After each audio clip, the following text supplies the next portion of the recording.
Please, I can't sleep.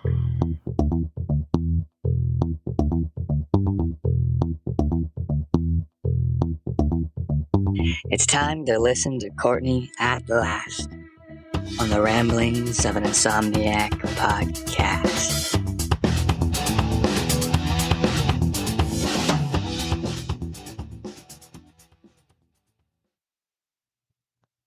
Hello. Welcome, everybody. Welcome to the third episode of the Ramblings of an Insomniac. I am Courtney Perry. Thank you for listening. I appreciate you greatly. Today, I'm going to discuss dementia and how COVID has affected our elderly population. And I'm just going to jump right into it. So, I wanted to talk about dementia first. And anybody out there that has a loved one with dementia, I'm so sorry. I'm sorry for your loved one, and I'm sorry for you. It is incredibly difficult for, obviously, the person that has dementia as well as the family members. My mom has early onset dementia, and I recently moved her to the Willamette Valley a year ago in October. She moved here from Astoria, and she did not want to make the move at all. I was driving the 3 hours to Astoria to visit her every single month for the past 7 years. I drove 3 hours there, 3 hours back every month for the past 7 years to visit and check in on her. That obviously became a little difficult after a while, and I started noticing that she needed more and more help. And so I started talking to her about the possibility of moving closer to me so that we could see each other a lot more often. And obviously I was just really worried about her, and me not being where I could keep an eye on her was just making me sick. I was so worried all the time. And again, I just started noticing her health declining and her struggling to get around on her own. We tried to see if we could get a care provider to come to her home and help her out a couple days a week. Unfortunately, that was not a possibility. She made just a little, just barely too much for the state to be able to pay for a caregiver to come, but she makes not enough to be able to pay out of pocket. Unfortunately, she doesn't make enough to be able to private pay. So she was on that cusp where not enough, didn't make enough to be able to pay for it out of pocket, but made a little too much to be able to have the state cover it. So then I really wanted to talk to her about coming here to the Valley to be closer to me and all the reasons why, the pros and cons.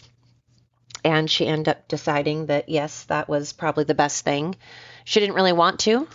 She still is not thrilled about it, but at the same time, she realizes that I get to see her more and that it's in her best interest. So we moved. Well, this was again back in October of 2020. So COVID was well into its all of its craziness. And the place I chose, a big reason why I chose it, aside from the fact that obviously it had everything that my mom wanted, I knew that it was safe, had good reviews and all of that, but part of why I chose it too was that I was able to, although I could not come into her apartment and visit, she was able to come out, and I could take her out to the store, or I could take her on a drive, or, well, there weren't restaurants really open back then, but when they started opening, I was able to take her out. So I could still see her. I just couldn't come to her apartment, which was great. Back then, that wasn't that big of a deal. The problem is now, and for the past, 7 months, it's been quite a big deal. I am not able to take her out in the car with me. My mom has COPD, so she has to wear oxygen when she leaves, which means, yes, there are portable oxygen tanks, certainly, but we have to bring oxygen. She also has a catheter. So that means there's this bag, that you can see and it's visible. And they do have the leg bags to put on, but they're very small and they need to be emptied quite a bit more often. So, and it becomes quite a big ordeal when you're out and about. So we end up bringing her bigger one, which obviously can be seen, and that's embarrassing and, doesn't look very sanitary. So, and then she has a walker. At the time, she had a walker. She just recently, as of last month, got an electric wheelchair. That took 7 months to get the electric wheelchair, and that's after a lot of persistent phone calls. Took 7 months to get that. The problem is I can't break down the wheelchair to fit into my car. I have a smaller car and it doesn't fit. I don't have the money right now to put a rack to be able to put her electric wheelchair on. So taking her like on a drive or out to the store or to a restaurant is incredibly hard. My mom is, she gets out of breath very, very easily. And again, like I said, she has a catheter. Well, in addition to those two things, how do I say this? Not to be too much information, but when she has to go to the bathroom, other than just peeing, she has to go right that second. It's urgent. So I have to try to find a public restroom. I have to try to get her into that public restroom before there's an accident, which is extraordinarily difficult because when she has to go, again, it's urgent and right then, and she can't hold it. So if she can't hold it, then she'll have an accident, which means now I've got to find a public a public restroom, and with her walker, have her get into that restroom. Well, walking on her walker right now, again, it just takes an extraordinarily long time. She has way too difficult of a time walking. So to try to get her into the restroom, have her go to the bathroom, then change all of her clothes, get new clothes on, and then walk back to the car takes just a lot out of her. It makes her exhausted. And frankly, it makes me exhausted. So that's really not an option for me anymore to be able to take her out of the building to be able to visit her. Which means the only thing that I can do right now is talk to her on the phone. And that's it. I can just talk to her on the phone. And I'm here to tell you, talking to somebody on the phone, of course, is not even close to the same as being able to touch them and hug them and look them in the eyes and see them. And right now, the reason that it's not a possibility for me to go to her apartment. So for a while, let me back up a little bit. For a while during COVID, back in 2020, the only way anybody could see anybody was anybody could see their loved ones that was in the assisted living facility is if we took them out, like I said, to a store or to our houses or whatever. And by the way, the reason I never brought my mom to my house is my house has stairs and it was hard for her to get in and out of my home. It doesn't have a ramp or anything. So getting in and out of my house was hard, and it's 45 minutes away, and she just didn't like the drive and she didn't like it. So at any rate, so back in 2020, we could see people as long as we brought our loved ones out and about. Then it was awesome because for quite a while, finally, the rules and regulations changed, and I was able to go visit my mom up in her apartment, which was awesome. She didn't have to go anywhere. She could stay in the comfort of her own home. We could just sit without, if she had to use the restroom, we were able to do so right there. We didn't have to worry about oxygen, catheter, none of that. And I could see her, I could touch her, I could talk to her, I could look her in the eyes, and it was great. And that lasted for, I don't know, about 2 months. And then it switched where one staff member, tested positive for COVID. And so they shut down the facility and made it where nobody could come visit. But yet, so nobody could come in and visit. But they did make it where we could bring our loved ones out of the facility and visit, just like back in 2020. So same rules. I could bring her out. I could take her to a restaurant, on a drive, all of that. But as I said, that was not an option for my mom. That's not an option right now at all for my mom and I, which meant that now that they were on quarantine, because one person tested positive, I was now unable to see my mom. So basically that's a 14-day thing. So I didn't see my mom for 2 weeks. I could only talk to her on the phone. Then they were like, yay, nobody tested positive, all is well. And they were open for like 4 days.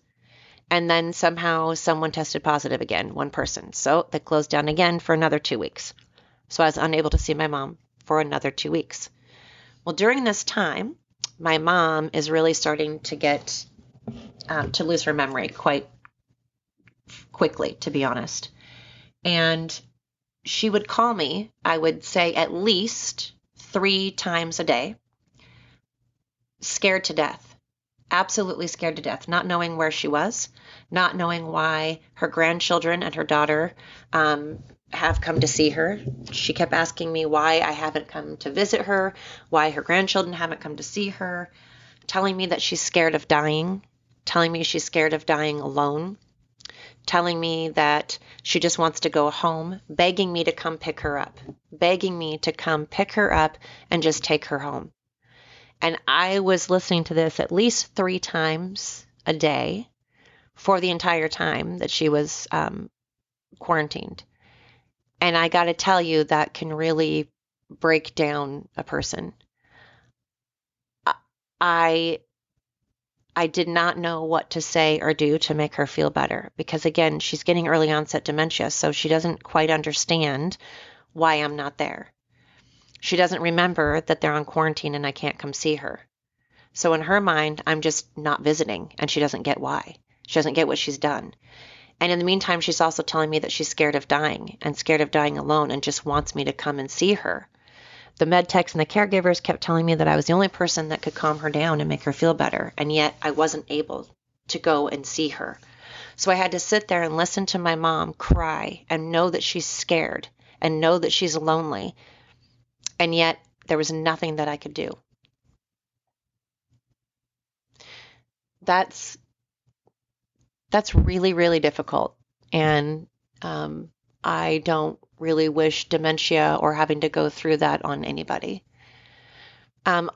Also, let me just throw in there that I was a CNA and a housekeeper and worked as a receptionist in assisted living and memory care facilities for 9 years. I worked as a receptionist for 3. I worked as a housekeeper for 3 years, and I worked as a certified nurse's aide for 3 years. And now I have a mom that is living in an assisted living facility.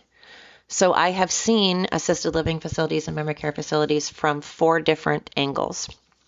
I've seen it through 4 different, not eyes, but from 4 different perspectives.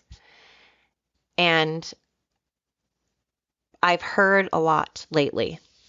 And when you look and when you see the looks on the residents' faces, they look so defeated and so sad. And they have every reason to be, because I'm here to tell you that one of the most important things for the elderly is seeing their family and being able to be social, being able to go to their bingo nights and being able to have all their social activities, being able to do their exercises and their bingos and their karaoke, being able to go out and go shopping, being able to see their loved ones. The elderly, of all people, need to have that socialization and need to be able to see their family. I have actually heard, with my own ears, people in the facility that my mom lives at tell me they would rather die of COVID than not be able to see their family. Let me say that again. They'd rather die of COVID than not be able to be around their family, not touch their family, not hug their family. These people are well aware they're in their, I hate to say this, I'm not trying to be blunt, but this is not a secret and they know this. They're at their end stage of life. They don't give a shit if they get COVID right now, if it means that they don't get to see their family. I'm not saying that they want COVID. I'm just saying that they'd rather have COVID than not be able to see their family. Now more than ever, they need to be able to be with their family, not listening to their family through a phone, not seeing them through a window. I pulled up one day and I saw a family member talking to their mom through a window. And that's great. But what about the people on the second floor, the third floor? And through a window, you can't touch somebody, you can't hug somebody. That's not the same. And I find it interesting that I'm not allowed to go up into my mom's apartment, just me, one person, with a mask, after I've taken my temperature and answered questions that they know that I do not have COVID, wearing a mask. By the way, all of the residents have been vaccinated. They've all been vaccinated. I have been vaccinated. So my mom has been vaccinated. I have been vaccinated. All the residents have been vaccinated. I have a mask. I've taken my temperature. I've answered all the questions correctly. And I'm not allowed to, after doing all of that, walk up, go into my mom's apartment, just the two of us, one-on-one, close the door where I'm not around any other resident. I'm around no other people. I'm around no other staff. And close the door and talk one-on-one with my mom. Yet somehow she is allowed to leave the building, come out to the grocery store where there are many, many people, where she can touch many things, and then I can take her to another place, like a restaurant. She can be around all of those people, in addition to the people at the grocery store. She can touch many things. Those people may or may not be vaccinated. Who knows?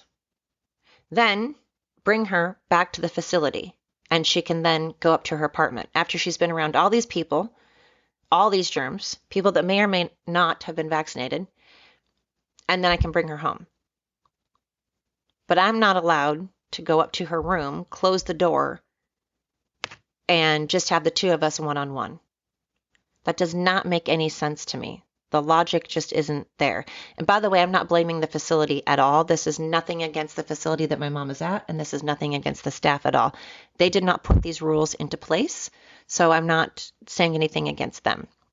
I appreciate everything that they do and have done. I'm just saying that the logic isn't there, and it's frustrating. And it's just hard. It's incredibly hard for everybody. I just hate seeing the look on the faces of these residents. They just look so defeated. And I just want people to be aware that sometimes we put rules in place to protect people, but is it really protecting them? Who is it protecting really? Is it protecting them? If we truly want what is in the best interest of somebody, we need to look at all angles. I do photography, and I love photography because you look at things from all angles. I love how someone could take a picture of a flower, for example. You could have 10 people take 10 pictures of the same flower, and you could have 10 different angles, 10 different perspectives, and I love that. I just think everything in life is about perspective, and my side is not always correct. We all have our opinions, and we all have our perspective on things, and I just want to bring this up so that you can see things from a different perspective. I can see this from 4 different perspectives being in a care facility because, like I said, being a certified nurse's aide, a housekeeper, a receptionist, and now having a mom there. I can see this from all angles, and I'm just here to tell you that it is more important for the residents to have quality time with their family and be able to be social. That is so much more important than closing the entire facility because one staff member tested positive for COVID.